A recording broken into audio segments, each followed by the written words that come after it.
Hello, everyone. You know what time it is. It's Friday night. And I mean Friday night. It's Friday night SmackDown. What is going on here? Kendra Diggs here. Join me here. Coming up on this Friday night SmackDown Ring Report. Coming up here. We talk about Apollo Crews right here. Defends his Intercontinental Championship in a fatal four-way match against the likes of Big E, Kevin Owens, Sami Zayn, a whole host of others, but also coming from return is Aleister Black. Aleister Black does the impossible and provides the assist to Apollo Crews out for Big E. What's going on with that? Plus, the Universal Champion Roman Reigns comes out and demands he speaks to Jimmy Uso. Jimmy Uso nowhere to be found, but Roman saying that he wants to talk to Jimmy Uso. No text, no calls. He just want to meet him face to face and stuff. And Seth Rollins, what's going on with this look right here? Seth Rollins looked deranged, looking psychopath after he struck down Cesaro, who still wants a match against Roman, but Seth Rollins derails Cesaro's plans, as you see right here. And Rey Mysterio and Dominic Mysterio made history as the first father-son duo to win the WWE Tag Team Champions. First time ever done before. So, and we'll talk about news as well as WWE makes a announcement that fans are returning this July on the road. So we'll get to that. And a whole host of other hot topics. All this and more on the Pro Wrestling Show starts after this.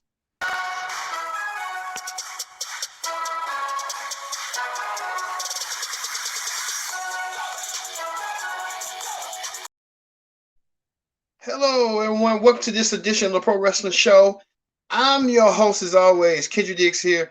Glad you're here joining us here on the Pro Wrestling Show on the Friday Night SmackDown Ring Report edition here, mainly the weekend edition, when you call it like that. But thank you all for watching us and joining us here. Join the conversation using the hashtag Pro Wrestling Show here on Connect. And don't forget to subscribe. Subscribe, Miss Karen. Tell a friend, call a friend, hit that subscribe button so you won't miss a thing here on the Pro Wrestling Show. Thank you all once again for watching this edition of the Pro Wrestling Show.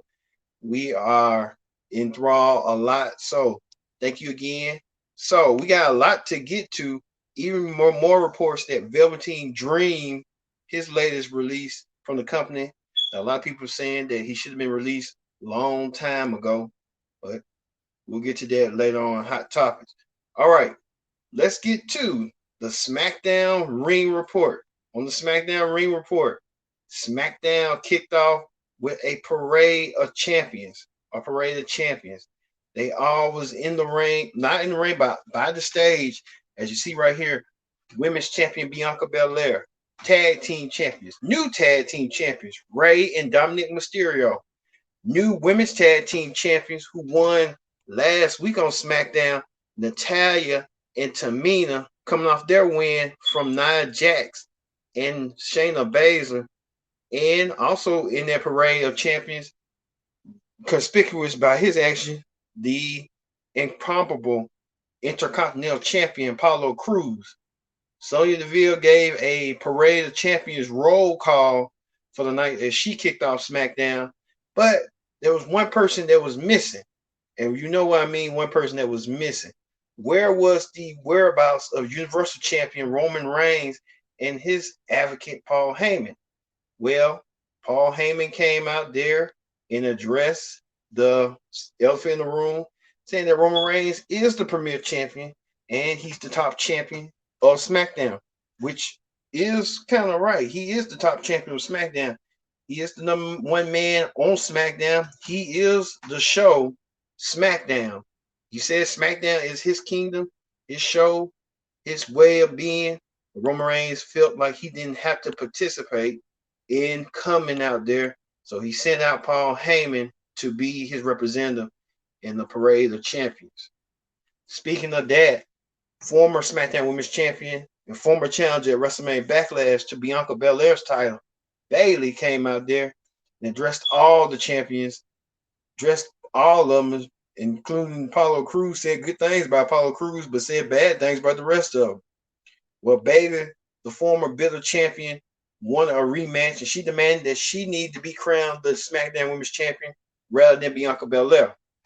Bianca Belair took issue to the claim, went out there, and her and Bayley brawled until Bayley had some help from former tag team champions Nia Jax and Shayna Baszler, which propelled the current new champions Natalya and Tamina to come out there and help even the odds.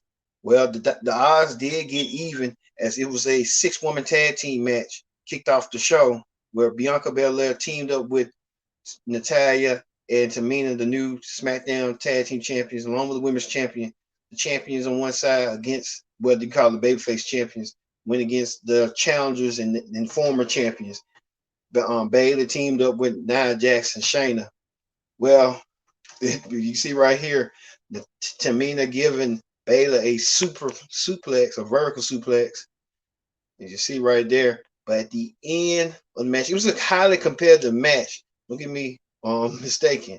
But Shayna Baszler applied her Kafir clock on Natalya, forcing Natalya to tap out. So as that result, Baszler and Nia Jax gets another return match, a rematch at Raw this week when Baszler and Jax challenges Tamina and Natty for the women's tag team titles. And you see the celebration right here from Bayley and Baszler and Nia Jax. I mean, if you don't get me wrong, but I thought if you won the women's tag team titles, that means you got to go back to your brand, go to your brand and wrestle. You know, you can get travel to Raw. I did not expect that Natalya and Shay, Nia and Shayna get a pass. They should have just said Bayley invited them to SmackDown or something just to make it even and stuff. They just didn't make no excuse, nothing to rationale. Like they lost the tag team titles. They're not there. They can't go to SmackDown because they're no longer the champions. So they got a lot of explaining to do on that, but you know how they go. We'll see. Also, King Corbin, the man that Shinsuke Nakamura gives back his crown. He felt naked without his crown tonight. So, you know how that feel. Then King Corbin trying to find his identity. His identity is with that crown. Also, too, a newcomer comes out of nowhere. Rick Brunninger right here. He came out which talking about Shinsuke Nakamura.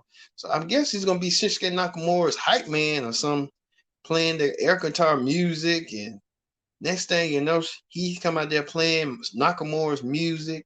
Nakamura jamming to his old theme with the crown on his head. Even Shinsuke Nakamura even pumped gas with the crown on his head, traveling to work at WWE.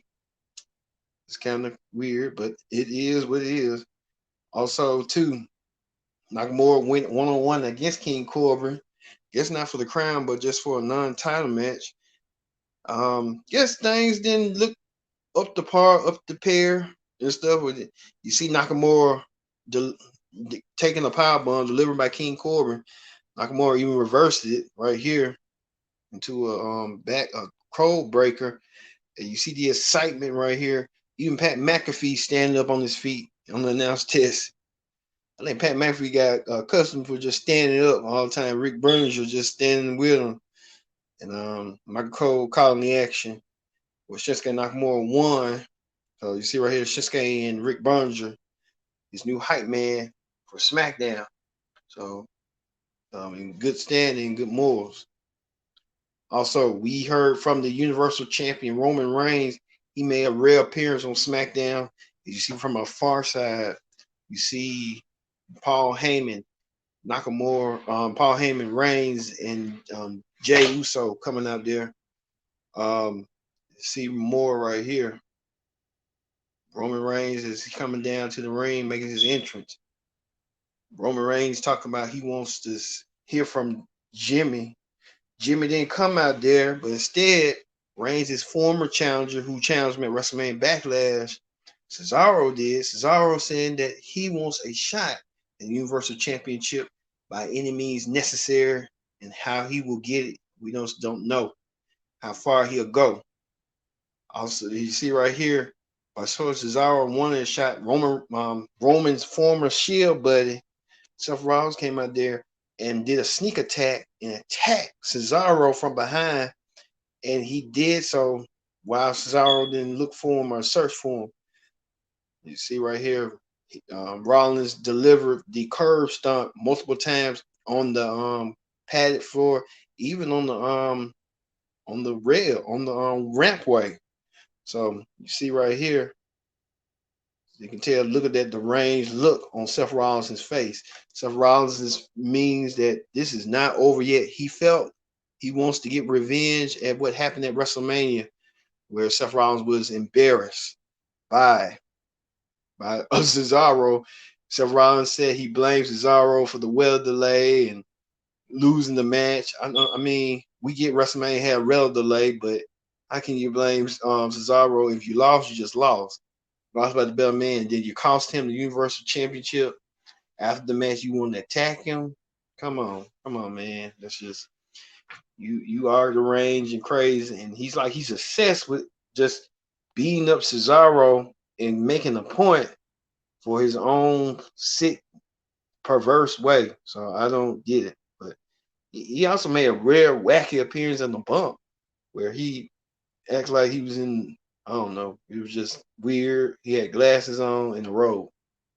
Maybe he was, doing the thing with Becky Lynch again, trying to make another kid.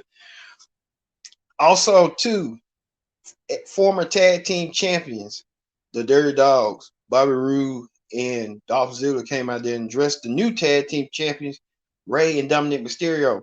Rey and Dominic Mysterio made history this past weekend at WrestleMania Backlash when they became the new SmackDown tag team champions. First father-son duo to do it. Congratulations in order to Rey Mysterio and Dominic. I had never imagined in my dreams, in my lifetime, that we know that Mr. Perfect and Larry Dax Henry was tag team champions, father-son tag team champions. But we never thought in WWE, and Rey and Dominic accomplished that goal by winning the tag team titles. So it was good look for both of them winning the tag team titles.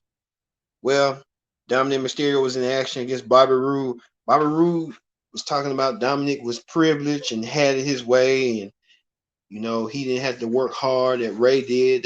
The Dirty Dogs blamed that Rey did the majority of the work, that Dominic didn't do nothing. Dominic just stood there and just became a champion with the aid of his father.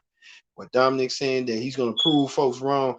And you see right here, Dominic delivering his version of 619 to Bobby Roode and got the win. So Dominic is on the roll. So I don't get why people say that, trying to compare folks to their father.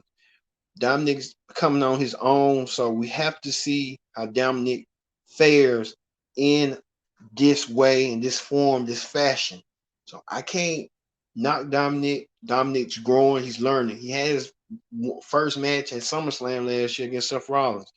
So, Dominic is doing something incredible, even becoming a champion within nearly 8 months. So that's impressive. So you can't knock him for that. Speaking of championships, the Intercontinental Championship will be decided. As champion, Apollo Crews defending his Intercontinental title against not only one, not only two, but three men in a fatal four-way match where Apollo Crews defending against Sami Zayn, Kevin Owens, and former champion that he took the belt from, Big E. And you see this slugfest from both Big E and Kevin Owens trying to battle wins and whips. Even former best friends Kevin Owens and Sami Zayn trying to get the odds to become the new Intercontinental Champion. As you see right here too, Apollo Crews even delivers a German suplex due to Big E. It was amazing. It was another amazing move where Apollo Crews had, I guess, Sami Zayn in the clutch, and then Big E delivered a German suplex. It was really impressive. And then Kevin Owens tried to deliver a splash, remnants of the Ultimate Warrior. If you know that the Ultimate Warrior will have his biopic, Ultimate Warrior gonna be on at least twice. This Sunday on A&E, he'll be highlighted. He'll be documented with their version of biography, and then Dark Side of the Ring will talk about the Ultimate Warrior. So the Ultimate Warrior is gonna have a busy week after life. So there you go. Speaking of that, too, right here, Kevin Owens delivering a pop-up powerbomb to the Intercontinental Champion, Apollo Crews. Even Commander Z tried to save his boss by pulling the leg out of Big E, so Big E didn't have to win the Intercontinental Championship back. But all of a sudden, something mysterious. I thought the screen was fading. I'm like, what's going on the screen? The screen fading on what? Next thing you know, Aleister Black comes out there and walks out there, and he delivers Black Mass with the help and provide the assist to the Intercontinental Champion Apollo Crews. With Black Man knocked out Big E completely, and Apollo Crews pinned Big E and retained his Intercontinental Championship over Big E. So Big E got more problems now that he didn't win the Intercontinental title. That Aleister Black came out of nowhere and kicked his head off. And Aleister Black got some explaining to do on why he targeted Big E as doing these series of promos. Aleister Black looking in phenomenal shape, but he got a lot of explaining to do on why he did what he did, especially to Big E, costing Big E the Intercontinental Championship that could have been his only opportunity. So Apollo Crews still remains Intercontinental Champion, closing the end of SmackDown. All right, coming up next week on SmackDown, this is a match that could be, a tag team match that many people will see this in the making. The Street Profits goes one-on-one against the Usos. That should be a phenomenal match. That Jimmy and Jay teaming together nearly 2 years going against the Street Profits. Both teams have been dominant in SmackDown Tag Division, including Raw Tag Team in the Tag Team Division on both shows. So this should be interesting to see. I would have had saved this match because this is a match that you can book in the making from a couple of years, a couple of weeks, months from now. So we'll see on that. All right, that ends the SmackDown Ring Report. Let's quickly get you to what's going on with Hot Topics. On Hot Topics this week, well, we just found out that WWE is returning back on the road. Yes, WWE is returning back on the road, and the WWE will return back on the road, resume being back on the road in July 16th. And they'll kick off on SmackDown, and they'll go to Houston. Then from there, they'll go to Money in the Bank, which will be held in Fort Worth, Texas, and then Raw will be in Dallas. So a huge upbringing that WWE is bringing back. They're going back on tour with the touring schedule, and they're saying they're gonna do a 25 city tour. So they're coming. They're coming near here or Atlanta, one of the two. So the fans gonna be looking forward to come back. I hope it's just because of COVID, some fans be back in the seats to full capacity, full attendance. So we'll just have to see. So we're looking forward to seeing that. And he was talking about new sets and stuff for both Raw and SmackDown. So you know how they go. So we'll see on that. Also, too, MLW did its draft, and they drafted Davey Richards. Davey Richards, a former Impact champion, former Ring of Honor World champion, will be making his wrestling return to MLW. Perfect timing. Davey Richards coming back, and the MLW will be on the road as well during their restart, and they want to do it in Philadelphia. So kudos to them on that. Also, too, we talked about this past week that AEW will be moving to TBS next year. AEW Dynamite and the new show called Rampage, which will debut on TNT in August. So major shakeup right there. AEW heading to TBS. TBS was once the home of Georgia Championship Wrestling and World Championship Wrestling way back in the 70s, 80s, and 90s, and the 00s, the early millennium. So now this is the what you call the Roaring 20 Millennium. So AEW coming to TBS. A lot of people saying it's a good look, but then some saying it's a downgrade because the reason why the NHL is coming to TNT whenever TNT makes their announcement, they want to get those viewers and stuff. So hey, Tony Khan made a deal. He got a huge deal, a seven-figure, like a six-figure, eight-figure, six-figure deals. So seven-figure deal, yeah, seven-figure deal for the move to TNT to TBS, and TNT will still have some specials. I don't know what they'll be like, Clash of the Champion style specials. We just have to see on that. Also, too, there's been reports that a lot of people saying what they're going to do with the move with the TNT title since they're moving to TBS. Should it be called the TBS title or just that AEW has no plans to rename the TNT title, the TBS title, or the TV title? It is considered the TV title, but they want to keep it just the TNT title, like a Turner network. So there you go. Stuff like that. Also in reports too, WWE has released the Velveteen Dream. Velveteen Dream, who was a hot button issue for a couple of years, now has been released by WWE. They saying that it was due to budget cuts, but a lot of people saying Velveteen Dream, what caused him to go was his alleged messaging with people with young girls. But like I said, was just saying alleged. This is what some of the reports are saying. But Velveteen Dream are no longer affiliated with the WWE. So what that means, what would he do? Would he go to another promotion, or this is it for his wrestling career? He was, like I said, he's a talented wrestler. Even they said NXT couldn't find no dealings or accusations about the Velveteen Dream. So we don't know. We don't know. They say he was good relations with upper men like Triple H and all that.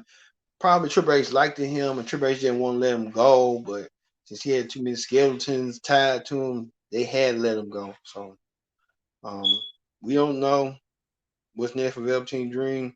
Even folks making memes that Velveteen Dream might go to AEW. I don't know about that. I don't know. I don't know about that. That'd be too, what I'm saying, too controversial right now. He talented, but at the same time, let this let this shot pass and see if he can change his life and stuff. So we'll see on that. Also, too, speaking of champion, New Japan champion Will Ospreay had to vacate his New Japan title due to a neck injury. But a lot of people saying too, it could be a play that he's just trying to get out of Japan because of the COVID, because they're saying the Japan COVID is worse. So we just don't know. But all we know is reports that Will Ospreay got his title vacated, so he'll be out for a couple of months. So we'll keep a close story on this and stuff. Also, too, Moose, like Dave Meltzer said that Moose signed a new contract. Well, if he did, he did. But Moose quickly denied reports that he hasn't signed a new contract with Impact.